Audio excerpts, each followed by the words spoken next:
What's up everybody, this is Kyros. Welcome back to a brand new masterclass. Today we're gonna dive into my latest track, Lebe, out now on Revealed Recordings. Let's go!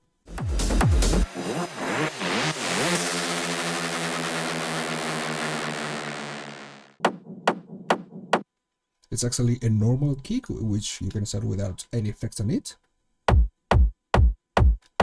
But with the effects that we have, we're starting off with the Madix rumble in order to create that rumble in between and that noise that we want in order to bring that techno-bass sound. After that, we've got Pro Q3 in order to clean out all the unnecessary low frequencies and clean it up because I already have my main kick. So this kick rolls was to actually layer my main one with a more techno sound and with the rumble that the Madix rumble plugin gives it. Also a distortion to slightly make it a bit more filthy and let's say glow it up together.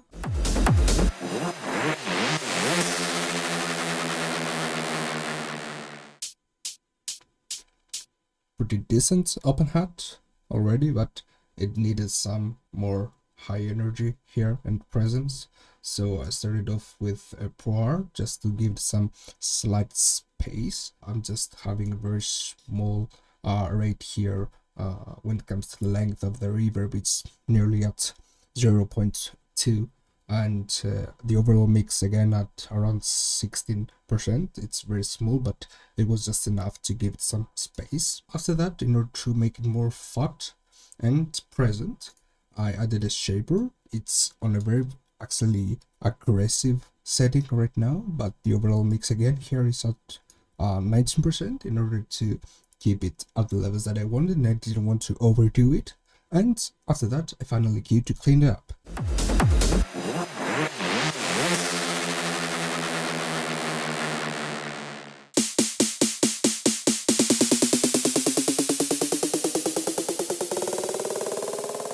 As you can see, I've already done 3 automations. One is for the volume, as the drums, snares actually are going closer to the drop, and at the end of the build-up, we actually want to make this losing effect. So I tend to lower the volume, and I always tend to do it in a combination of a pitch up along with an endless smile to give that spacing that it's going away.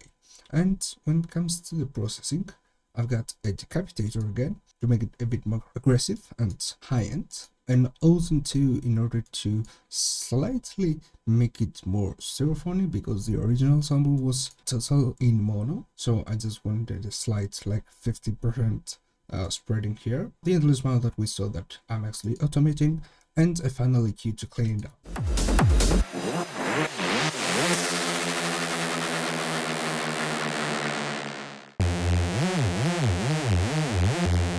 So processing wise, we're starting again with fresh air because I actually want to make it more crispy, let's say, and bring all that high end in front. After that, a distortion to make it a bit more aggressive, and a virtual mix track from Slay Digital, and this is where most of the magic actually happens because I'm actually boosting a lot of things here, enhancing certain frequencies in order to bring that character into it. Like if you listen to it without the virtual mix track only, it sounds like this. And with the mix track,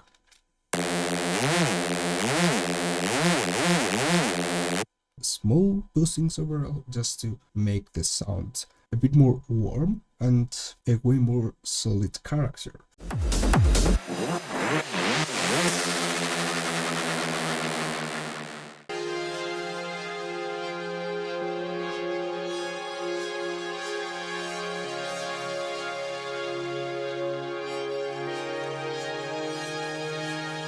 Now, automation wise, we have only done this volume automation. It has some very interesting high end, and I didn't want to bring in directly, so I'm just starting it at around minus 5.4 dBs and slowly bring it to its normal volume along with a filter just to close it at the end. And processing wise, I've got this decapitator in order to bring that interesting high end more to the front and overall bring some inner harmonics into the sound.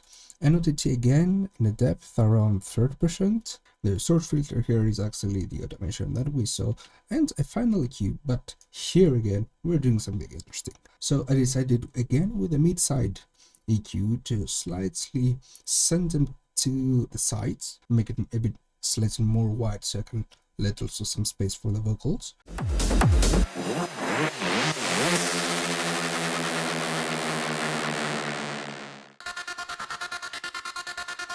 So what I did here when it comes to the processing, I started with a raw reverb in order to give some space, a lot of space actually. After that we've got a stereo in order to close it up a bit because the original one had a lot of stereo image, so along with the reverb I had to keep it more controlled. And it's also a great technique when it comes afterward with the pancake that I'm having here in order to pan it left to right. When you have something more in mono, it's way easier to turn it left to right rather than having something that it's already taking all the stereo field and then trying to send it left to right.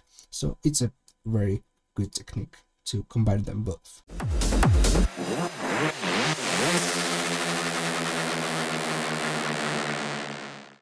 Menschen reden, Lichter blenden und alles zieht einfach vorbei.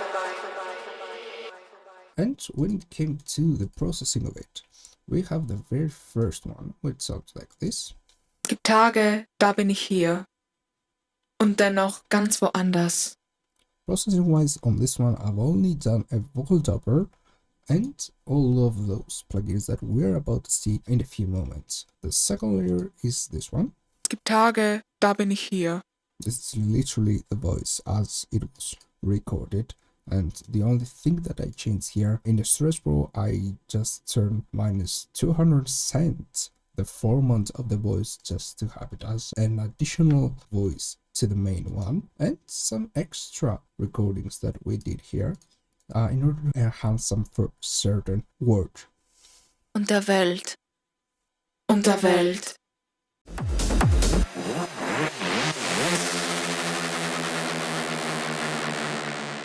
After that, we're going into space control from hardware in order to have a very stable and correct imaging when it comes to the song. So what I've done here is I've turned pretty much everything below 100 Hz, tended it into more to the mono in order to have it more controlled. And then I have the very first band from 100 Hz to nearly 2000 with a very small spread here in order to use it as a first widening area. I always tend to have a very slow attack and a very quick and fast release. My ratio is at 4.1, and I always tend to give a makeup of around 4 dBs before going into this virtual channel, which I love and give that warmth to the song and analogish style that I really like. But we usually tend to see here that my loops went around -5.5, so they were pretty solid and loud, exactly what I wanted for this track.